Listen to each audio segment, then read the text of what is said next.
د مصر اهرامونه چې د نړۍ له 7 عجایبو څخه شمیرل کیږي د مصر هیواد په پلازمینه کې موقعیت لري چې تاریخ پوهان وایي د فضایي مخلوقاتو لخوا جوړ شوي دي ولې چې 4500 کاله د مخه دومره پرمختللي ماشینونو شتون نه درلودي خو د اوس له پلټنو څخه موږ ویلی سو چې 4500 کاله د مخه د فرعوني پاچاهانو لخوا جوړ شوی دی چې هره ډبره یې د 2 څخه نیولې تر 80 ټنه پورې وزن لري او په دې اهرام کې تر 2.5 میلیونو پورې ډبرې کار شوي دي او د یوه اهرام اوږدوالی یې تر 140 مترو پورې رسیږي او هر اړخ یې تر 210 مترو پورې ځي او د یوه اهرام وزن تر 6 میلیونو ټنه پورې رسیږي د دې دننه څه شتون لري د اهرام دننه 8 دهلیزونه 8 اتاقونه شتون لري چې پکښې یو د باچا اتاق دی او یو هم د ملکې اتاق شتون لري چې د باچا په اتاق یو ډبریز تابوت پروت دی او په ځینې دهلیزونو کې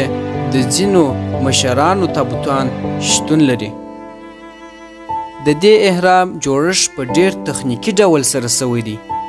چې هره ډبره یې په ډیره تخنیکي ډول سره تراش سوې ده او په ډیر تخنیکي ډول سره ایښودل سوې ده چې په زرګونو کاریګرانو د دې په جوړولو کې برخه اخیستې وه چې تاریخ پوهان وایي چې د 100,000 څخه تر 10,000 پورې دا تعداد رسیږي دا اهرامونه د څه لپاره جوړ سول اول د فرعوني پاچاهانو د قبرونو لپاره دوهم دوی غوښتل خپل قدرت و ټولې نړۍ ته ور وښیي